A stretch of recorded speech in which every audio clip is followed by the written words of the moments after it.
그러나 나의 종 너 이스라엘아, 내가 택한 야곱아, 나의 벗 아브라함의 자손아, 내가 땅 끝에서부터 너를 붙들며 땅 모퉁이에서부터 너를 부르고 내게 이르기를 너는 나의 종이라, 내가 너를 택하고 싫어하여 버리지 아니하였다 하였노라. 두려워하지 말라, 내가 너와 함께 함이라. 놀라지 말라, 나는 네 하나님이 됨이라. 내가 너를 굳세게 하리라. 참으로 너를 도와주리라. 참으로 나의 의로운 오른손으로 너를 붙들리라. 보라, 내게 노하던 자들이 수치와 욕을 당할 것이요, 너와 다투는 자들이 아무것도 아닌 것 같이 될 것이며 멸망할 것이라. 네가 찾아도 너와 싸우던 자들을 만나지 못할 것이요, 너를 치는 자들은 아무것도 아닌 것 같고 험한 것 같이 되리니, 이는 나 여호와 너의 하나님이 내 오른손을 붙들고 내게 이르기를 두려워하지 말라, 내가 너를 도우리라 할 것임이니라. 버러지 같은 너 야곱아, 너희 이스라엘 사람들아, 두려워하지 말라. 나 여호와가 말하노니 내가 너를 도울 것이라. 내 구속자는 이스라엘의 거룩한 이인이라. 보라, 내가 너를 이가 날카로운 새 타작기로 삼으리니 내가 산들을 쳐서 부스러기를 만들 것이며 작은 산들을 겨같이 만들 것이라. 내가 그들을 까부른즉 바람이 그들을 날리겠고 회오리 바람이 그들을 흩어버릴 것이로되, 너는 여호와로 말미암아 즐거워하겠고 이스라엘의 거룩한 이로 말미암아 자랑하리라. 가련하고 가난한 자가 물을 구하되 물이 없어서 갈증으로 그들의 혀가 마를 때에 나 여호와가 그들에게 응답하겠고 나 이스라엘의 하나님이 그들을 버리지 아니할 것이라.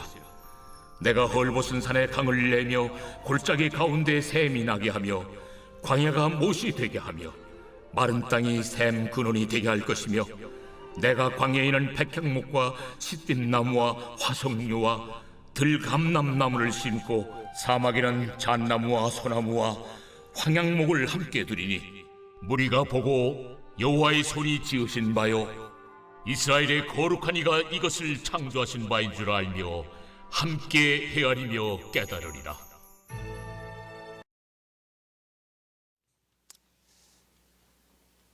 하나님은 이사야 선지자를 통해서 당시 유다 백성들에게 두려워하지 말라, 두려워하지 말라고 하시면서 약속을 하셨어요. 그 약속이 뭐죠? 내가 너를 붙들리라, 내가 너를 붙들리라, 그렇게 약속하셨습니다. 적용을 해보면 새로운 교회를 붙들리라, 그런 거죠. 내가 김 집사를 붙들리라, 이권사를 붙들리라, 그런 이야기죠. 예. 당시에 이런 약속을 하신 이유는 유다가 상당히 위기 가운데 있었고 그런 위기 정세로 말미암아 두려워 떨었기 때문입니다. 그래서 여러분, 유다가 당시에 경험하고 있던 위기나 또 두려움, 이제 이런 것들을 이해하기 위해서 간단하게 역사를 개괄을 해보면, 이제 이스라엘 민족에게 있어서 가장 위대한 왕은 다윗 왕이 있었고, 그 다음은 솔로몬 왕이잖아요. 다윗은 나라를 강하게 하느라 정신이 없었고, 솔로몬 시대에는 평화의 시대고 풍요의 시대였죠. 그러나 솔로몬의 아들 르호보암 시대에 이르러서 나라가 둘로 분열되고 말았죠. 북쪽은 10지파가 북이스라엘이다, 이렇게 이름을 부르는 그런 나라가 되었고, 남쪽에는 유다와 베냐민 두 지파가 남유다, 예루살렘을 수도로 하는 유다가 되었습니다. 근데 여러분, 북이스라엘은 기원전 722년에 아수르에 의해서 멸망을 당했죠. 수많은 사람들이 포로가 되어가지고 이방 지역으로 다 사로잡혀가고, 또 이방에 살던 사람들이 사마리아 등으로 북이스라엘로 이렇게 이주 정책에 의해서 들어와 가지고 그 나라가 정체성을 잃어버리게 된 거죠. 이제 그러는 중에 바벨론이라고 하는 나라가 등장해서 아수르가 멸망당하고 그 다음에 이제 바벨론이 고대 근동 지역에 패권을 쥐고 있다가 남유다, 북이스라엘 멸망했으니까 남유다를 1차로, 2차로, 3차로 침략을 하게 됩니다. 3차 때가 기원전 586년인데 그때 남왕국을 완전히 무너뜨린 거죠. 예루살렘도 성전도 다 파괴가 되었죠. 그리고 사람들을 다 사로잡아 갔는데 그것을 여러분 아시는 대로 바벨론 유수 그렇게 부릅니다. 이제 그러던 중에 오늘날 이란 지역에서 페르시아가 등장을 했습니다. 성경에는 바사 제국, 바사 페르시아죠. 성경에 이제 벨사살 왕이 이제 바벨론의 왕인데 벽에 글씨가 나타나 가지고 벽에다 글을 쓰는 겁니다. 메네메네 데겔 우바르신. 메네라는 말은 수를 센다 그런 뜻이거든요. 그러니까 하나님이 그 왕국에 그 바벨론 왕국에 날수를 세어 가지고 이미 끝나게 하셨다 그런 뜻이고 데겔은 저울에 달다 그런 뜻이죠. 그러니까 하나님이 벨사살 왕을 저울에 달아 가지고 그 부족함이 드러났다 그런 뜻이고 우바르신이라는 말은 나누다. 그러니까 왕의 나라가 둘로 나뉘어서 메대와 바사 사람들에게 주어진다 그런 뜻이죠. 그래서 그 글씨가 나타나던 그날 밤에 페르시아 군이 바벨론을 무너뜨리고 이제 페르시아 제국 천지가 되는 거죠. 페르시아가 초강대국으로 부상을 하게 된 거죠. 그러니까 유다는 바벨론에 사로잡혀 갔다가 바벨론이 페르시아에 망했으니까 갑자기 페르시아 소속이 그 치하로 들어가게 된 것인데 그때 페르시아의 군주가 우리가 잘 아는 고레스 왕이죠. 역사에는 키루스 대제 그렇게 부르는데 성경에는 고레스. 그가 기원전 539년 유대인들에게 칙령을 내려가지고 당신들의 땅으로 돌아가라. 그렇게 해서 포로 생활을 끝내게 된 것. 이것이 이제 계략의 역사입니다. 그러니까 여러분 이사야가 그 시대까지 이제 예언을 했는데 그 바벨론의 포로가 되기 150년 전에 이사야가 예언을 한 거거든요. 그러니까 참 성경은 놀랍죠. 뭐 우리에게는 혹시 당연한지 모르겠습니다만은 150년 전에 벌써 아수르 제국, 그 다음에 바벨론 제국이 망하고 그리고 바사 제국이 등장하고 그 다음에 고레스라는 이름까지 그 오래전에 벌써 예언으로 언급을 하고 있는. 그러니까 하나님이 다 아시니까요. 그러니까 예언이란 그런 겁니다. 하나님의 백성들이 영적인 대비를 하도록 하기 위한 하나님의 사랑, 그게 예언입니다. 하나님의 사랑. 그러니까 보통은 여러분 성경 말씀도 예언이지만 약속이니까요. 설교도 예언이거든요. 광의의 의미로는. 그러니까 여러분들이 미래를 대비할 수 있도록 하나님이 여러분들에게 예언의 말씀을 주시는 겁니다. 역사의 수레바퀴는 우리 인간이 생각하기에는 천천히 돌아가기 때문에 천천히 돌아가니까 예를 들어 100년 후에 일어날 일이라 할지라도 미리미리 대비를 해야 합니다. 근데 이제 이게 천천히 돌아간다라고 말할 수도 있고 천천히 돌아가는 것처럼 보이는데 어떻게 보면 또 금방 닥쳐오고 이런 성격을 가지고 있습니다. 근데 이제 남유다가 바벨론의 포로가 될 것이라는 이 예언은 당시에 이제 불안한 그 국제 정세와 맞물려 가지고 이게 이제 남유다 백성들을 상당히 두렵게 하는 그런 그 메시지였어요. 그래서 이사야 40장, 오늘 41장이잖아요. 앞장에서는 바벨론은 유다를 징계하는 하나님의 도구일 뿐이니까 오히려 위로를 받으라 그렇게 이야기를 합니다. 바벨론의 멸망을 당하는 것이 두려운 이야기가 아니고 그 바벨론은 이스라엘 백성을 징계하기 위한 도구고 때가 되면은 하나님이 징계를 잘 받은 유다 백성들을 회복시킬 그런 계획이기 때문에 위로를 받으라. 그렇게 그러니까 이사야 40장의 이제 주제가 위로입니다. 그래서 오늘 본문 이제 41장에 들어와서는 하나님이 이제 고레스에 대한 이야기를 하면서 바하사의 고레스가 권력을 장악하게 되는 그 배후에 하나님이 계시다. 이렇게 유다 백성들에게 지금 말씀하시는 겁니다. 그러니까 두려워할 필요가 없다는 겁니다. 예. 그리고 이스라엘의 적들은 바벨론이죠. 수치를 당할 것이고 하나님이 그 유다 백성들의 절박한 필요를 전부 채워주실 것이다. 이제 오늘 내용이 이렇게 구성되어 있습니다. 여러분, 한국 교회는 이 시대의 세속적인 분위기로 인해서 굉장히 두려워하고 있는 그런 면이 있어요. 조금이라도 깨어있는 사람은 한국 교회도 걱정하고 이 나라에 대해서도 이 나라는 잘 될 수 있을 것인가, 잘 될까.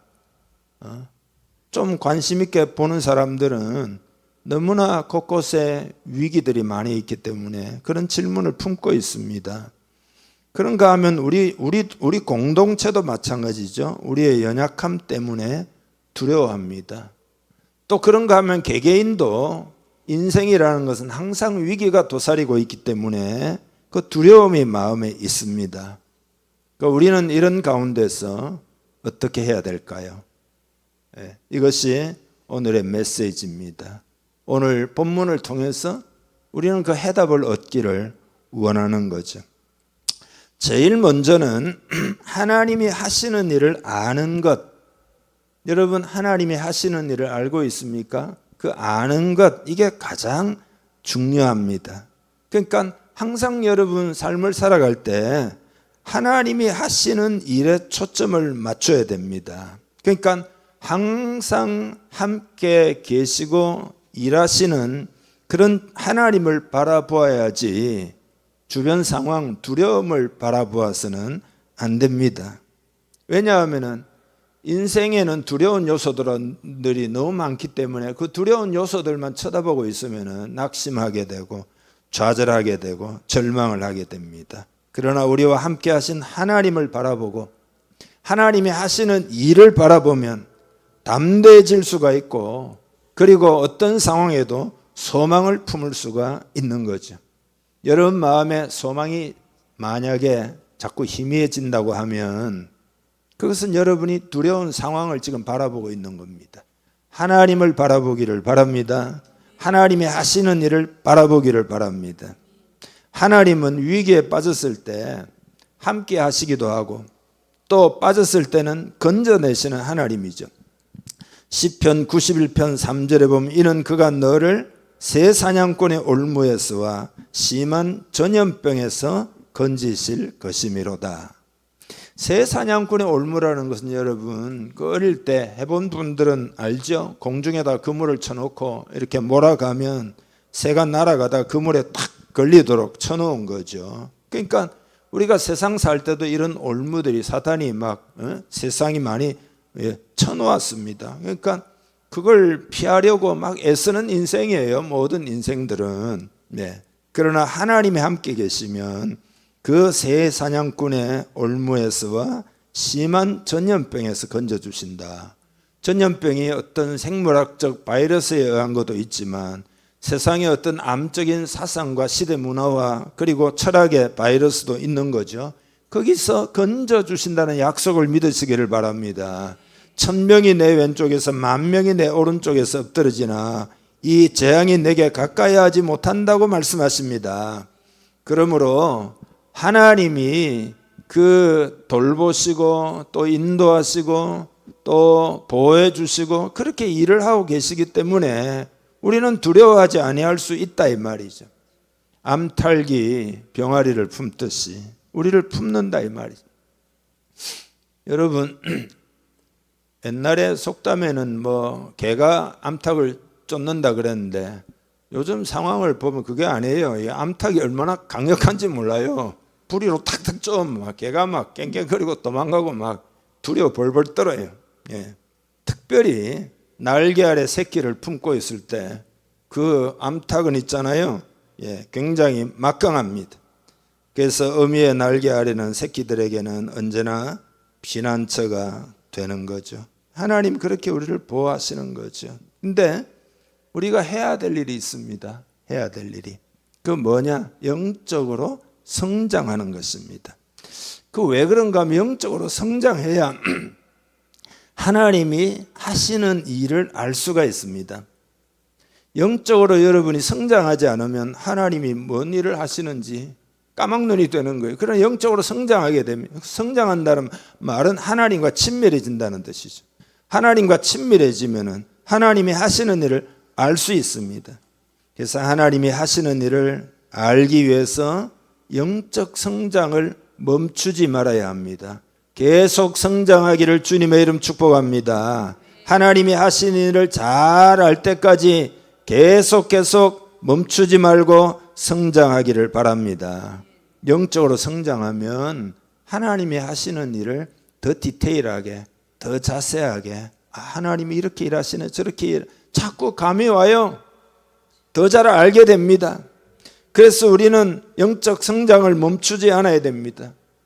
영적 성장이 얼마나 중요한지를 오늘 여러분 확실히 하기를 바랍니다. 하나님, 난 영적으로 성장하여 하나님이 하시는 일을 알기 원합니다. 보기 원합니다. 더 자세히 알기를 원합니다. 그런 소원을 이 시간 여러분 마음으로 하나님께 올려드리기를 바랍니다. 하나님이 하시는 일을 더 자세히 알게 되면 당연히 우리의 믿음은 더욱 커지게 됩니다. 큰 바람이 불고 큰 물결이 막 뒤숭숭해도 하나님 가까이 있는 사람, 영적 성장한 사람은 믿음이 크기 때문에 그거 다 극복할 수 있는 겁니다. 비밀이 지키시고 비밀이 역사하시고 도우시는 그 하나님의 손길을 가까이서 경험할 수 있게 되는 거죠. 그러니까 여러분, 우리 인생의 여정에서 포커스를 여기에 맞춰야 됩니다. 하나님이 하시는 일을 자세히 알게 되는 것, 그래서 믿음이 커지는 것, 여기에 초점을 맞춰야 됩니다. 하나님이 하시는 일의 궁극적인 목적은 하나님의 나라를 건설하는 겁니다. 그러니까 여러분, 오늘 우리는 하나님 나라의 일에 부름을 받아 헌신하는 사람들이잖아요. 근데 그렇게 헌신해서 가다 보면은요, 두려운 일들이 많습니다. 잘 될 건가, 뭐 어떻게 될 건가, 내 삶은 보장받을 수 있을 것인가, 기도가 이루어질까, 그런 걱정들이 생기게 됩니다. 그러나 하나님 나라는 반드시 이루어지게 됩니다. 그러니까 역사라는 것은 출발이 있고 마지막 종말 오메가가 있는 겁니다. 승리의 때가 있는 겁니다. 확실하게 보장된 하나님의 나라이죠. 그래서 그 나라를 위해서 여러분이 살아갈 때 결코 두려워하지 않기를 주님의 이름 축복합니다. 두 번째는 뭐냐? 우리가 누구인가를 알아야 합니다. 다시 말해서 우리의 정체성, 아이덴티티, 정체성을 알고 있으면 두려움을 이길 수가 있습니다. 8절에 보면 그러나 나의 종 너 이스라엘아, 내가 택한 야곱아, 나의 벗 아브라함의 자손아. 하나님이 구약 백성을 이렇게 부르시거든요. 나의 종 너 이스라엘아. 그러니까 이거는 하나님이 이스라엘을 어떤 존재로 부르신 것인지를 지금 표현한 거잖아요. 뭐라고 부르죠? 나의 종 너 이스라엘아.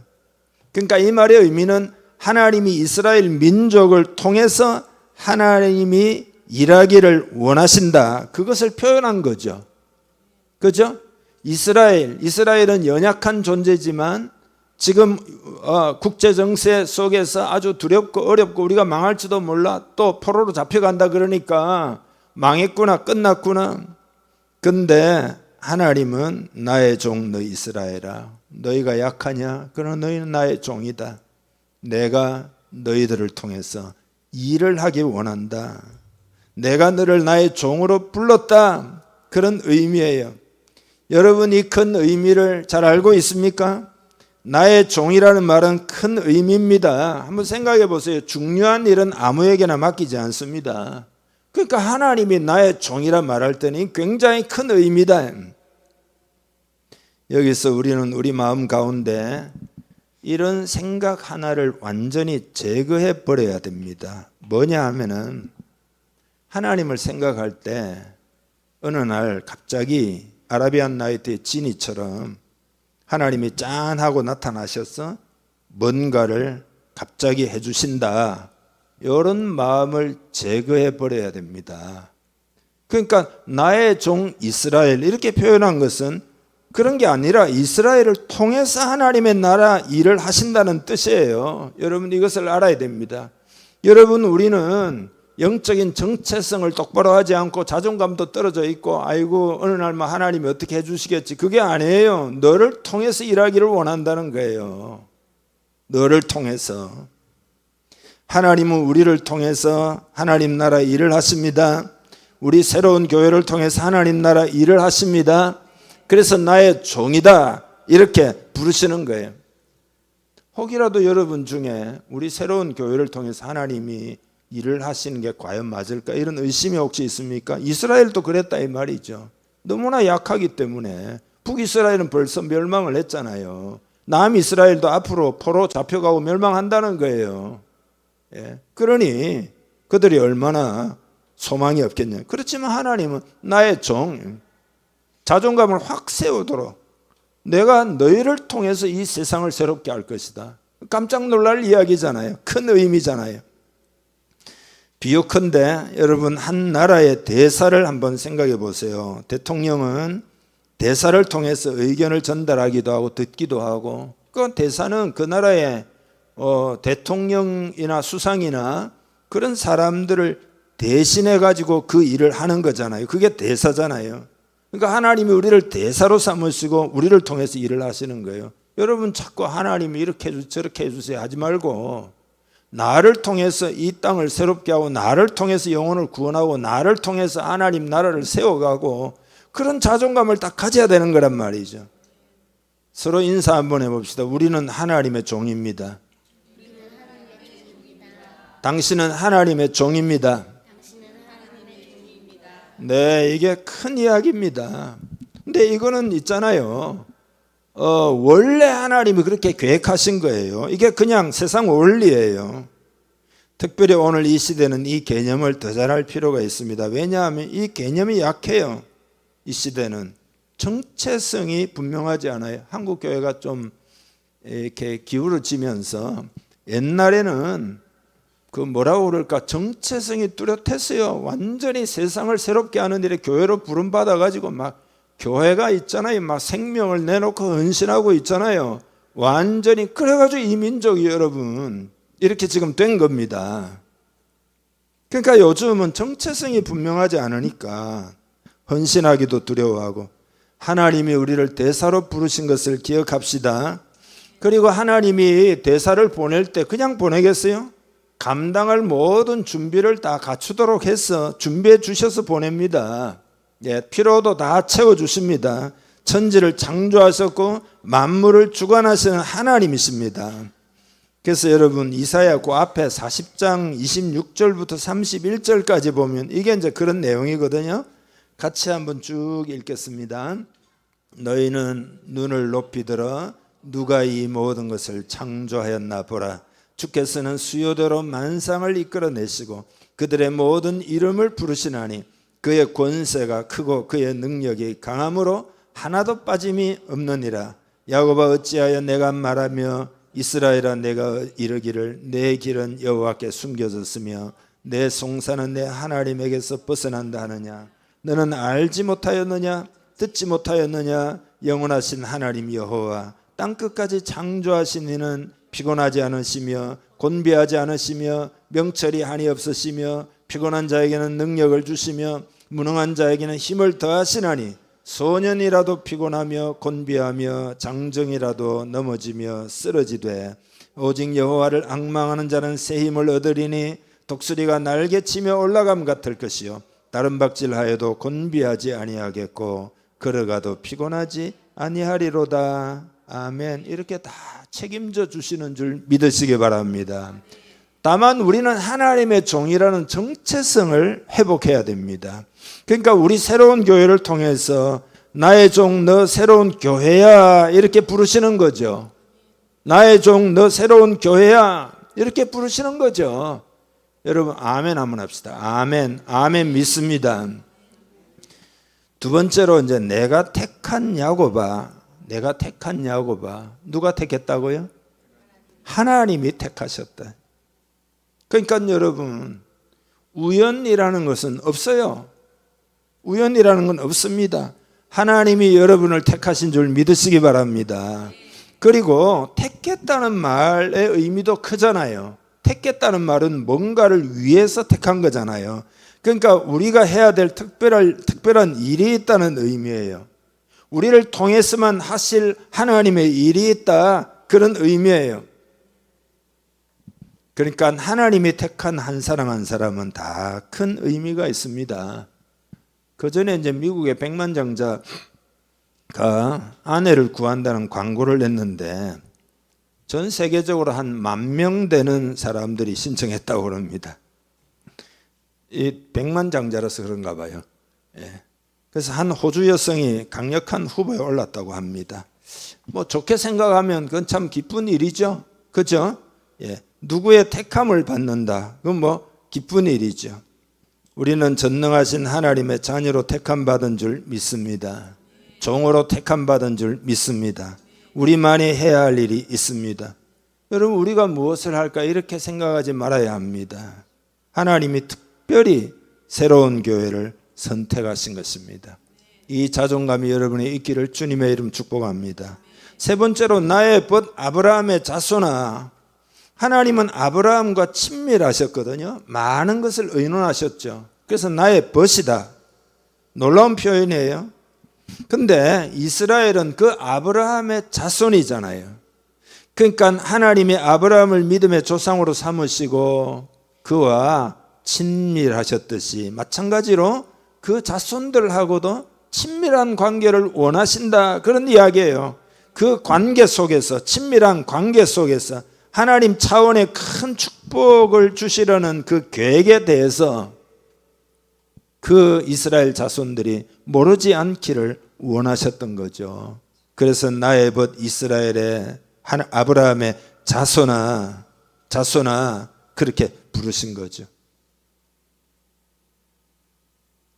하나님이 그 당시에 위기 가운데 있는 이스라엘 백성들, 유다 백성들을 친밀, 가까이 하시고 그리고는 하나님이 큰 축복을 주려 하는 그 계획에 대해서 알기를 원했던 거죠. 나의 벗 아브라함이 아니더냐? 그리고 너희는 그 자녀들이 아니냐?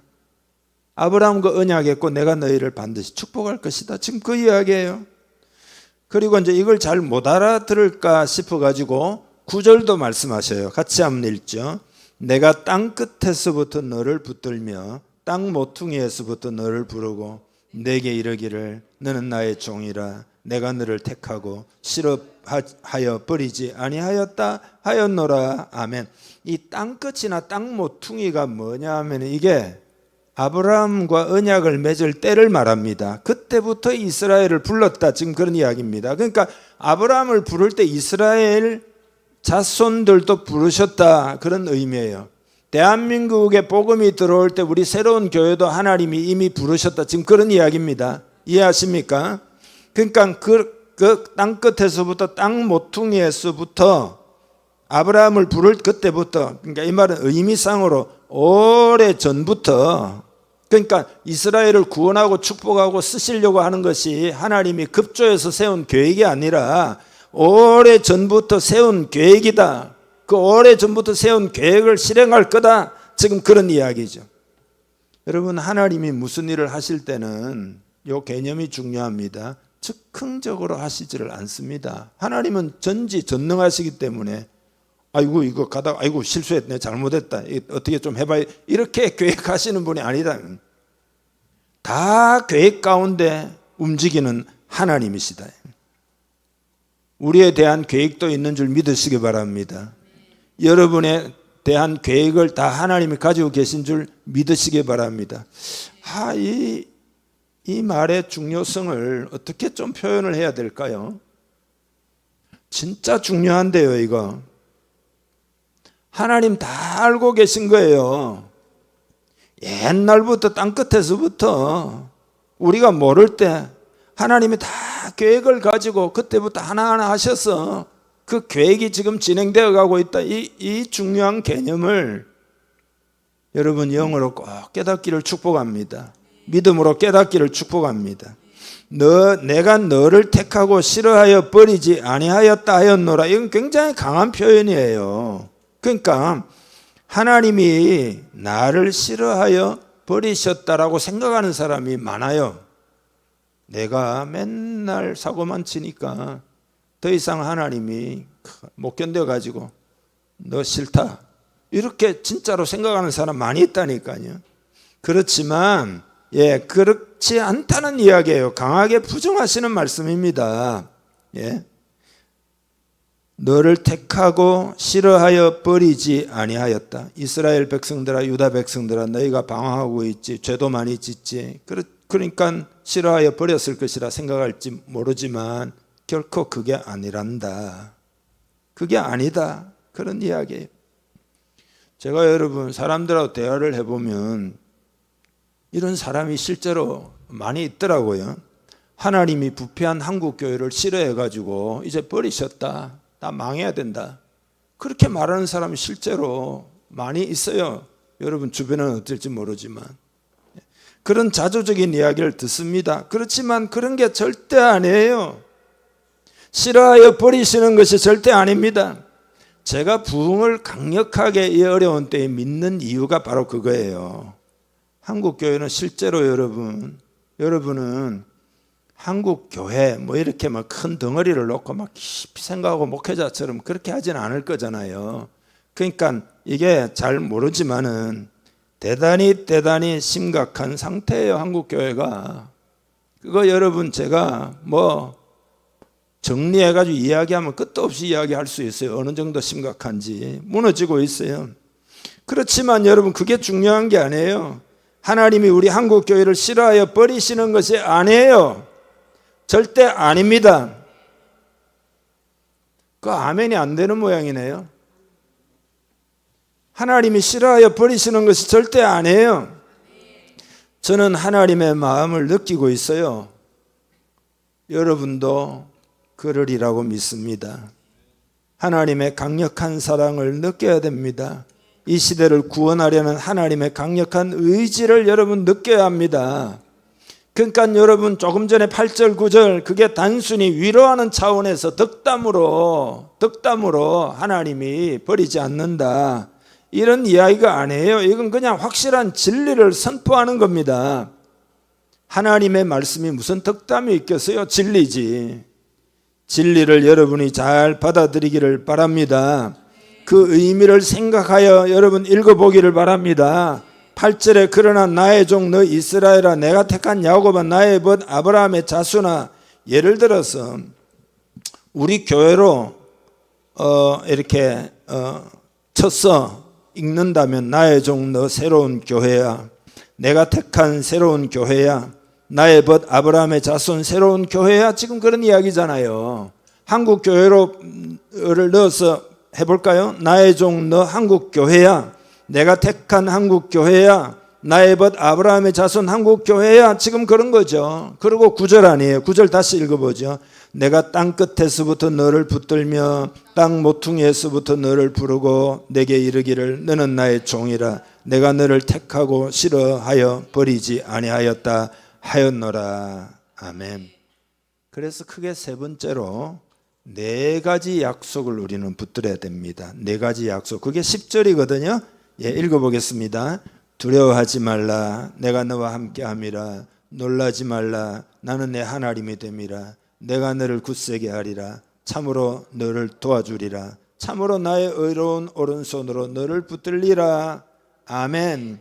사람들은 이 구절을 참 좋아해요. 위로를 많이 받습니다. 근데 이게 단순한 위로가 아니에요. 아까 말씀드렸죠? 8절 9절 앞에 살펴보면 그게 근거예요. 첫째 약속이 뭐냐? 두려워하지 말라, 내가 너와 함께함이라. 다윗 같은 사람은 굉장히 강하고 담대했잖아요. 사자도 곰도 강하고 담대한 다윗 앞에 거꾸로 지고, 심지어 블레셋의 대장군이었던 골리앗도 17세 정도였던 다윗 앞에 거꾸로 진 거잖아요. 다윗이 힘과 능력이 있어서가 아니에요. 다윗은 여러분 아는 대로 막내로서 이새의 집안에서 별로 취급을 못 받았습니다.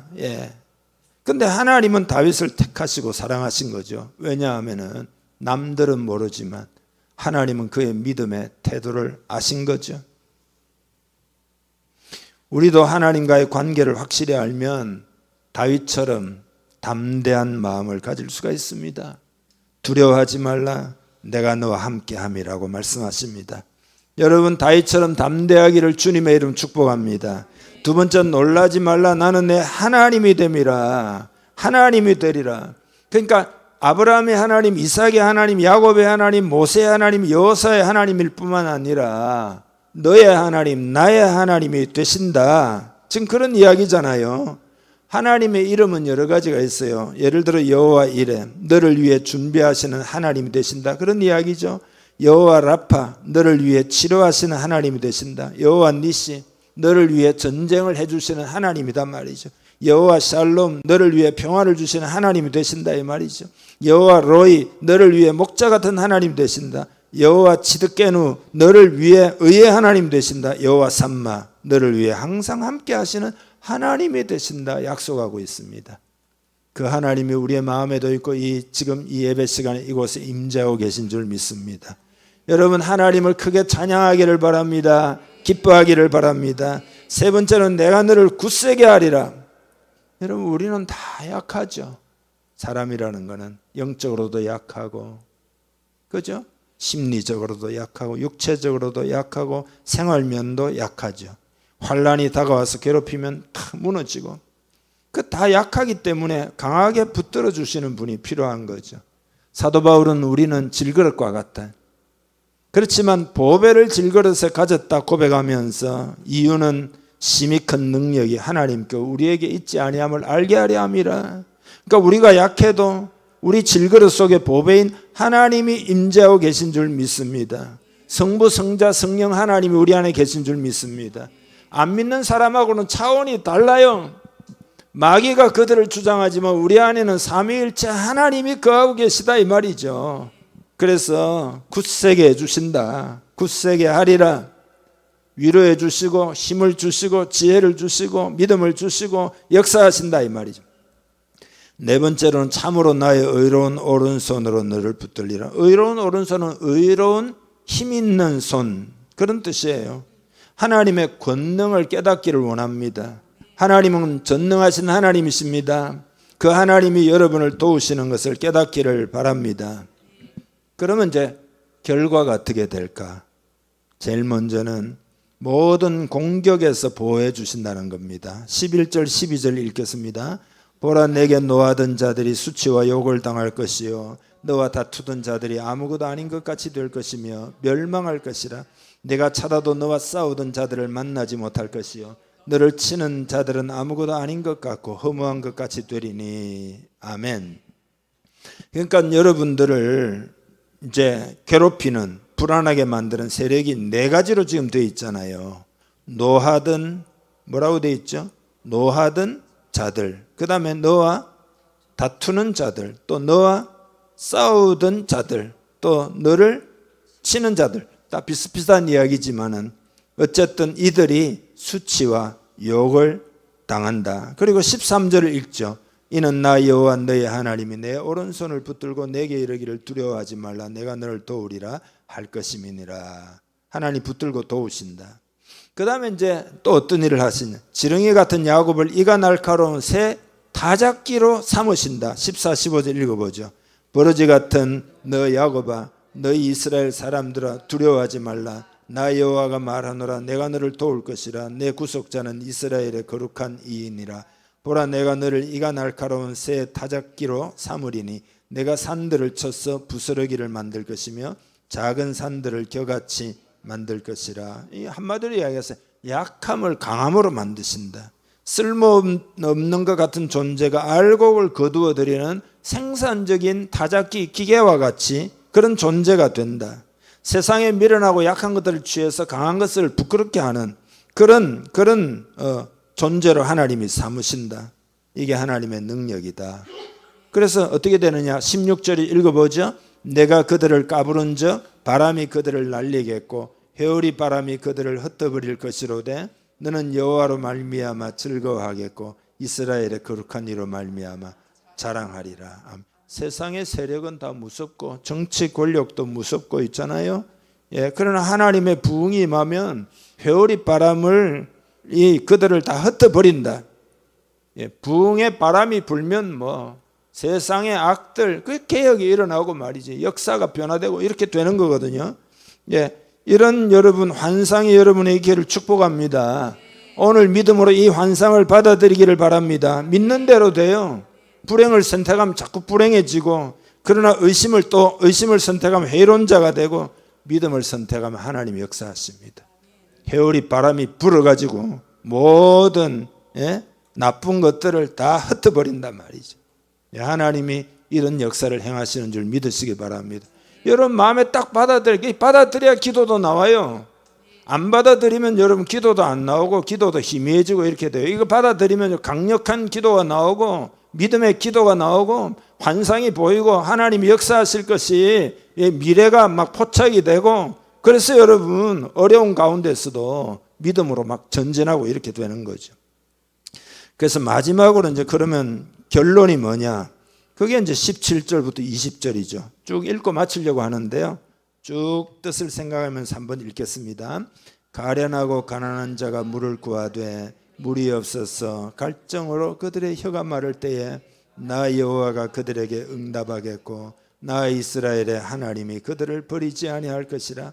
내가 헐벗은 산에 강을 내며 골짜기 가운데에 샘이 나게 하며 광야가 못이 되게 하며 마른 땅이 샘 그런이 되게 할 것이며 내가 광야에는 백향목과 시띠나무와 화석류와 들감남나무를 심고 사막에는 잣나무와 소나무와 황양목을 함께 두리니 무리가 보고 여호와의 손이 지으신 바요 이스라엘의 거룩한 이가 이것을 창조하신 바인 줄 알며 함께 헤아리며 깨달으리라. 아멘.